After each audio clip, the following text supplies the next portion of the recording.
Hello and welcome to another episode of Change. As much as we have been changing ourselves, we see that people around us also change. It is something that we observe in our everyday lives, and yet we question changes sometimes. We often ask this question, why is that happening right now? Sometimes we have the same question for our own bodies. We all know that we are all growing up. There is childhood, then the teenage, then the adulthood, and then also there is an age where old age is inevitable. With all these changes happening in the body, there are changes that also have to happen inside the mind. A certain change of attitude that has to happen. What we would call as attitudinal shift or an attitudinal change. Does that happen? Is it something that must happen naturally? Well, with changing times, these things are also changing. Let's see what we have on today's episode. We have Sister USha with us. Didi, welcome to the show. Thank you. Om Shanti. Like all times, change is something which is permanent. It happens all around. Yes. But something which is very evident is our own body. When we were born, we were very small. Yes. And today, some of us have grown 6 and 7 feet tall. Yeah. And at the same time, some of us could deal with these changes naturally. Some of us have found it very difficult. They have needed guidance or support from elders or parents or grandparents or teachers. What do you think about these changes? Are these changes natural and everybody is supposed to accept it naturally? Yes. Actually, we would say that this is an eternal law, that in this changing process, as you rightly mentioned, that the physical bodies are also changing. And this is what we term as a paradigm shift, mind, body, everywhere. And together with that shift, it is like an S curve, which every human being has to go at all levels. Like a child, we take up the child. When a child is born, he is so protected, adorned by everyone, loved by everyone, from one hand to another hand. People are like loving him. Hardly they put him on the floor also. So he is comfortable with that. He feels, wow, this is such a beautiful life. And so it enjoys. Even when the parents are asking him to walk, or even if he wants to walk, still the parents would say, no. And they lift him up, isn't it?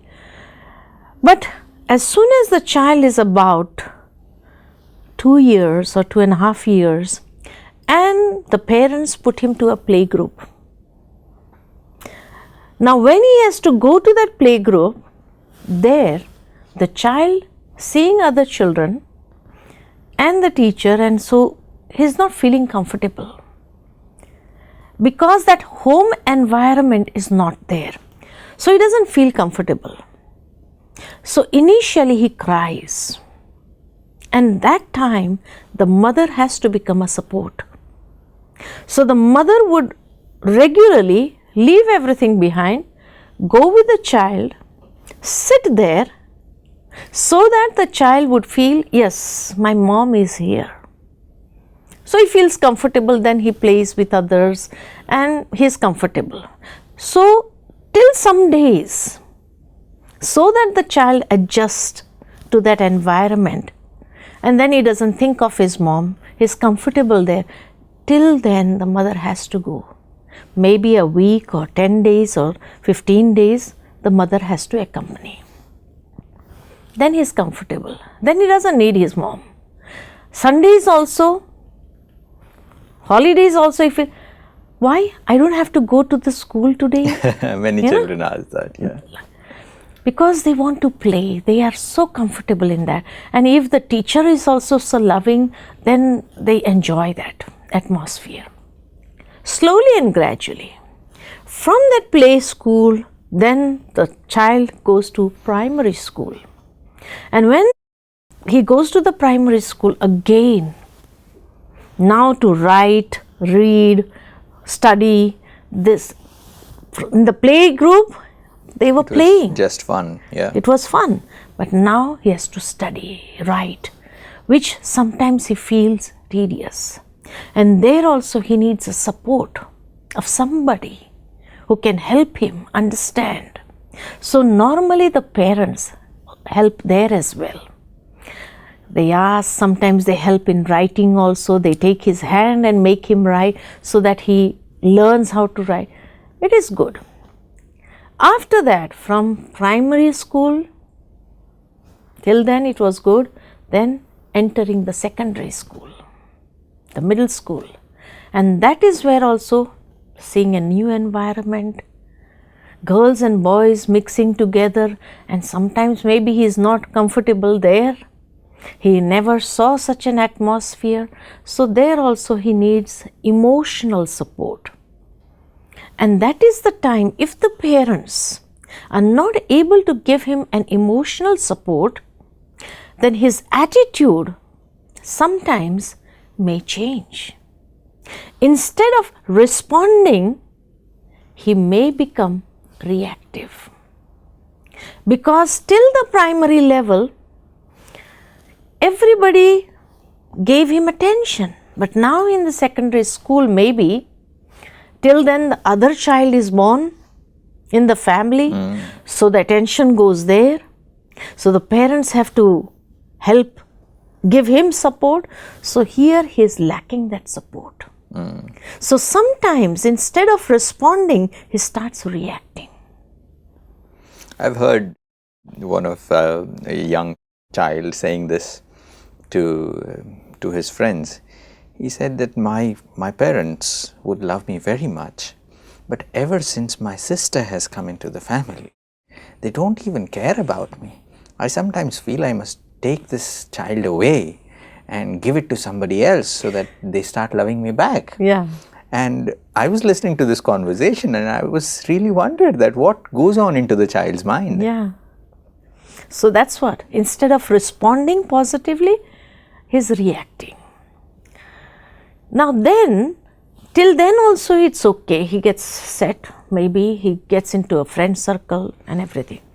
But after the secondary school, when he enters the college, again it's a complete different environment where there are many such things like ragging and this, and he never had this in his school life. So here he feels as if this is totally something different and I don't know how I'm going to handle this. So there also he needs emotional support and a very warmth type of support he needs, a loving, caring support he needs. And it is seen that this cycle used to change every 7 years. So 7 years, then 14 years. And 14 years was when the child entered the teens. Yes. That's when things looked different to him in the secondary school. After that, when he gets 21, matured. People feel he's got matured. So this is how the cycle used to change every 7 years. And during that process, it was not just the physical change. There were hormonal changes, intellectual changes, emotional changes, attitudinal changes. Changes were taking place everywhere. And hardly sometimes people realize, elders realize this. And then at the age of 28, again there is a change when he gets married. So he has some other relationships which has to be given attention to. Until then he was taking. He never knew how to give. Or at the age of 21, maybe there was a little bit of give and take with some friends here and there, but there also he needed that emotional support. And if the family members are not able to give him that support, then definitely he may get into some bad habits, he may get into some wrong company, he may get, the tendency is, that is age of slipping. Before we move on to age 28 or just sticking to 21, I think we would come to age 14. Yeah. I recollect my own experiences. Teenagers are a little difficult group to handle. Many people say that teenagers is an age where you are no longer a child. Yes. And you are not close to adulthood. Adult also. So you are neither this, you are neither that. Yeah. If you make a mistake, people would say that you are not a child anymore. Yeah. And if you would act like an adult, people would say you are not an adult to do all of these things. So most often teenagers get confused. They would say, what is this? The adolescence is you're neither an adult nor a child. If you do something, people would say you are a child. If you don't do something, then you'd say, grow up, you already become so big. So the body has grown. I now see there are younger kids who are taller than me, and they're just 11 or 12 years of age, maybe 13, but they're taller than me. They have beard and mustache, their voice is hoarse, and yet their mind is still of that of a child, and it becomes difficult for people to even offer support at this point of time. And I'm pretty sure many parents also face the same kind of trouble. And that is why they take the support of internet then.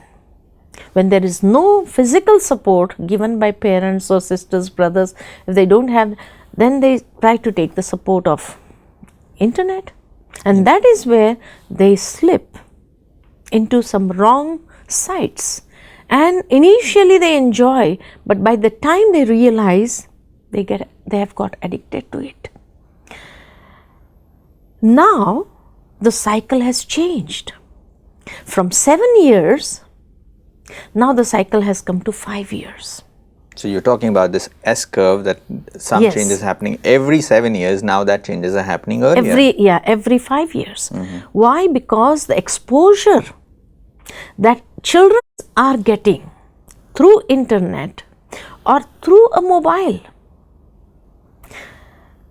that is so much, and that small brain, it's sometimes very difficult for it to digest. So that child, 5 years, maybe what he understands today, we at the age of 9 did not understand. In fact, a 5-year-old boy, some parents, in casual way, they ask, so you don't have a girlfriend? At this age, making him realize. So he would say, yes, I have a girlfriend. You can see the difference. Before, we used to talk about girlfriends and boyfriends when we were around 15. Now a 5-year-old boy, she's my girlfriend. He would introduce, she's my girlfriend, and elders would laugh. Yeah, but he doesn't understand. We think he doesn't understand, but he understands. But he does, And at the age of 10, again he goes through a change. And that is the time he feels maybe, no, she's not my girlfriend. I want another one. Because the schools have changed. So, the friends have changed. And a 10-year-old boy, what he understands, we never understood at the age of 21 also. Now the parents, they still understand the 7-year cycle. So they feel he's a kid still. He doesn't understand, but he understands everything. Because of the mobile that he has in his hand, he has access to so many YouTube things, social media things. So he's access to all that, and he has seen so many clips of it. Then when he gets 15, he's mature enough. And that is why when we were 14, 15, we never even dared to ask our parents, can I have a car? We were given cycles. This is for you, When I was 15, my father, he promised me, okay, if you pass your exams this time, you will get whatever you want. So I said, you promise me? So he said, yes, I promise you. So I worked so hard I got first class, and then I went to my father and said, look, this is my result.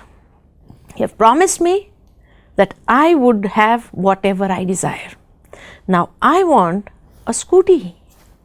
And during those days, girls hardly drew scooty. Yeah. So I said, I just want a scooty. So my father looked at me and said, have you seen any girl riding a scooty? So I said, so what? But I want to ride. You have promised me. So he said, look, I think first you learn how to paddle a cycle. And he brought a cycle for First me. a bicycle to start with. Today, a 14, 15-year-old boy Yeah. wants a car only, and he demands for that. Yeah. It's also something which is very common to see in the market today is you'd see 11, 12-year-old kids riding the bike. Yes, yes. And sometimes 3 on the same bike. Yes, yes. And there is no surprise that if somebody who's 15 or 16 wanting a car nowadays, as much as you see these changes, you have observed it over a period of time. And I see it, and when you say it out loud today, I feel it, oh, this is really happening. The changes that you were mentioning are something which are related to the physical body as well as the mind and the way that we think. But when you want to talk about the attitudinal shift that has to come with it, a challenge that parents today face, young children also face trying to deal with these things in front of their parents because they feel that they might appear too childish if they talk about these things in front of parents. Because they think that they have grown up and they already know it, and if I talk about this to my mother or to my father or to my elder brother, they would just feel that I'm too foolish, or maybe I am unaware of these things. I might be ridiculed about these things. These are the questions that the young ones have. And I think the parents, on the other hand, would have the questions that, oh, he's still a child, we are not supposed to talk about these things. And sometimes even restricting, even about not giving the keys of the car to the son or daughter at the age of 15 becomes a challenge to urban parents especially, is because they would feel that if we don't give, probably he or she would go out with their friends and somebody who would have cars, and they would feel that maybe we are not loving them enough. So it is a challenge that these changes have brought in today. Yeah. And I do not know if our attitudes have changed to deal with this. No, that's not changed. That's why the shift is there. That because the mindset is still different of the parents, and the mindset of the child is understanding so many things, but these people are not able to comprehend that yes, they have access to so many things. So even in the schools, their talks with their friends have changed. They are not those type of talks that we used to have. Now their talks and their stories and everything has changed. So their mental attitude to get that maturity is not there. And that is where they cannot handle themselves. And the parents also, thinking they are too young, are not able to give that emotional support. And that is when the loneliness, because he's not getting that support from the parents or from home, friends are trying to pull him into another direction. He feels it is not good. Inside, his conscience is biting him. His conscience is not allowing him to go. But still, he is just pulled by that wave. And in that, sometimes the parents hardly realize. You won't believe, recently we had a drug de-addiction camp in Mumbai and Delhi. And especially near colleges, where all the colleges were. And we had a counseling counter over there. And you won't believe, young girls and boys came for counseling, and they were drug addicts. And we asked them, do your parents know about it? And they said, no. And they have realized that we have got addict, We want to get out of this. How can you help us? This is the situation. So they were pulled by that wave because when they were in that dilemma, the conscious was not allowing them, but the pull was too great, so they were confused initially, and that time if the parents would have handled them or given that support, understanding that maybe my child needs my support at this age, then he would have been saved. But because at that moment the parents were too busy in their own work, maybe both are working today, so they don't have time, and they feel, okay, he's still too young, we will give him time. When they come home, have food, and they have their own rooms, they go to their rooms, there is no interaction that they can understand what he is going through. So when the interaction is not there, definitely the parents, they don't realize, and that is when sometimes it becomes too late. With these things that are evident, this is something that we all know. It is the reality of the world that we are living in. These times are changing.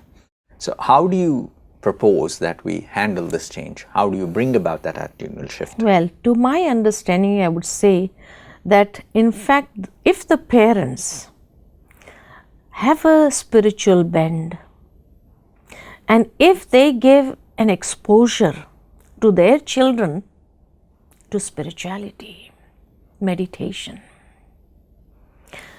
that is when they will gather that willpower, so that with that willpower they will be able to control their emotions, they will be able to handle themselves. In fact, it is high time that even they realize that at this age there's no support we are going to get from anywhere. I will have to help myself. And that is where if they have this spiritual exposure as well, then they can handle themselves. So I feel it is not that spirituality is for the later stages of life only, but the earlier, the better. The more early exposure if children are given, and we can see that. Every year we have a children personality development camp, and those children who come here, every year they are willing to come here. Every year we have increase in number, and during that time 10 days we have that children personality development camp, and those children later when they go to, they are able to distinguish very clearly, this is not my taste. And in fact, instead of going into that wave, they pull the others also to this spiritual wave. And that is when they are able to change the attitudes of others also. They become a support, in fact, for those who are not getting any support from anywhere. So spiritual exposure, the earlier the better. So it's such an interesting anecdote to have even. Yes. Is you're not just drawn by something else, but you become support for others. You're not asking for support, but you are becoming the supporter. Yeah. It's a fantastic approach to life, I guess. Yes. Yeah. Thank you so much, Didi, for sharing that wisdom with us today. And even though there is much more that I need to ask, but we'll come back to this. Okay. Thank you so much for coming on the show. Om Shanti. Friends, that was this episode of Change. It is so often that we see that the changes, the wave of change catches you. Sometimes you get flown, sometimes you are so easily overtaken by it. But then if you find a strong support, no matter what the wave of change is, you can always hold ground.